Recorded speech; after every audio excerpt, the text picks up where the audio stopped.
Okay, let's talk about one of the problems that plagues these 2018 Navigators. 2018 forward, it should be the same for an Expedition, maybe even the F-150s, I don't know, whatever uses this turbocharged V6. So we bought this car certified pre-owned with like 40,000 miles, and I noticed shortly after that it was losing coolant.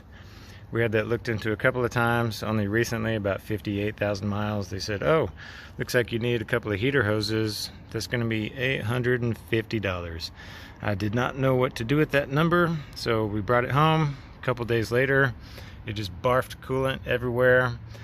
So now I've figured out what the issue was. This plastic fitting, little Y fitting, just blew out the backside.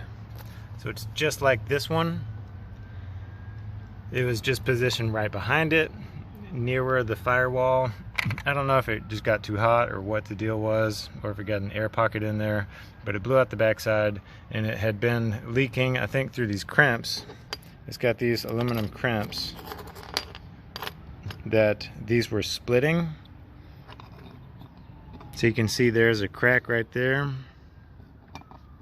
So it started to separate, and if those things open up, then obviously you don't have a good seal of your hose around, you know, the fitting or the nipple or whatever. It's not tight anymore, so you can lose coolant and introduce air that way. So I pulled off, that's a 3/4, that's a 5/8. They taper down into that Y, then you have your 3/4 supply that comes off the radiator hose.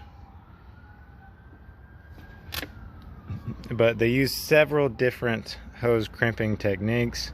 I don't even know how this plastic one works, what kind of tooling they use to get that on there. I just cut all that stuff off. This is where the aluminum crimps were. 2 of those had failed, where they were starting to open up. In some cases they use just a regular worm drive hose clamp that you use a screwdriver with. Then they've got these that you use pliers with. So I don't know why it's not uniform. You can't just use one type of hose clamp.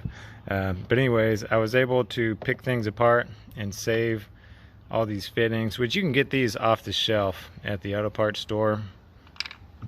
And this one I got from O'Reilly's. It's a Murray 84757. So you can actually select if you want to use a 5/8 or a 3/4. So what I've got here is a 3/4 supply, 1 5/8 coming out, 1 3/4 coming out. And I'm just going to put these on there with a traditional hose clamp. And I think that's going to solve a lot of my problems. Now I'm going to reuse these and these little plastic nylon retainers to go back on those heater hose pipes. If it leaks, then I can just pull those off and put a regular band hose clamp on there. What really surprised me is that Ford told me that none of this stuff was under warranty. Even with less than 60,000 miles, they said heater hoses, they're wearable just like tires and brakes, so we're not going to warrant that, which is why the repair was $850. The parts, I think about 120 bucks per hose. So this would be a single unit with the Y fitting and all that stuff. Is considered one part number. So I'm just replacing this one part number. I'm just using several bits of hose and fittings to correct that. Now in my opinion, when you have something that's like a failed aluminum clamp, I think that should be warranted, especially when the car is still under warranty. I don't consider this a wearable item, and I don't consider a blown out Y fitting a wearable item. I hadn't looked to see if there's a technical service bulletin for this issue. Certainly not a recall, but maybe it should be. What do you think? Okay, as I'm reassembling this heater hose, I see now why they said I need to replace both of them. So here's a good example of what's failing. I'm going to point the screwdriver to that aluminum crimp. You see right there where the screwdriver is pointing, you see that split and that aluminum crimp. So that crimp is failing, and it's going to open up and let some coolant escape from out of that hose around that barb fitting. So I think what I'm going to do is, since that's a pretty soft metal, I can probably just take a flat edge or something and just kind of wiggle it until the remainder of that breaks right there at the end. And if I can just flake that crimped aluminum fitting off, I can just put a regular hose clamp on the end of it. Actually, right now it would probably work just to go ahead and put a hose clamp around the aluminum and prevent it from splitting more. Otherwise, I think I'm just going to have another leak on my hands. So I'm going to go ahead and wrap up this first one and then address that one. Okay, I think I'm done here. So I just stuck a band clamp, just a regular hose clamp, around that aluminum crimp to prevent it from splitting more. Hopefully it'll keep plenty of tension on that band to where I won't have a problem. If I do, I'll just come back, end up taking that band off and just put this clamp back without the aluminum band. So here's my repair.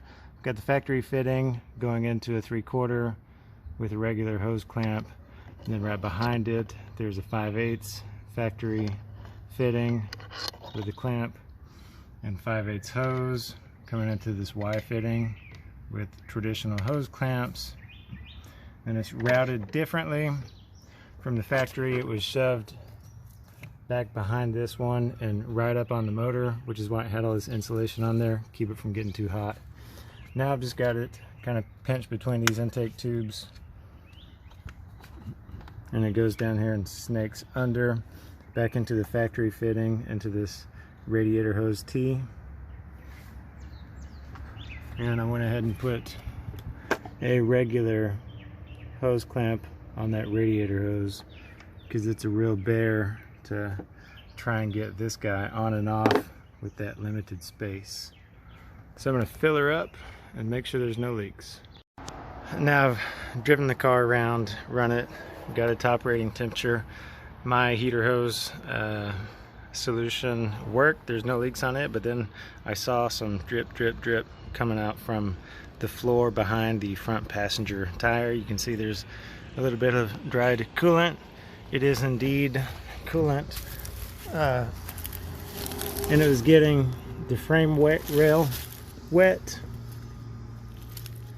Even back here you can see it's still kind of moist right there. So now it looks like it actually might be the heater core itself, because it looks like that water is coming from inside the cabin. If you peel this insulation back behind the tire, you could actually see it dripping off of the floor pan. So in general, I am disappointed with this.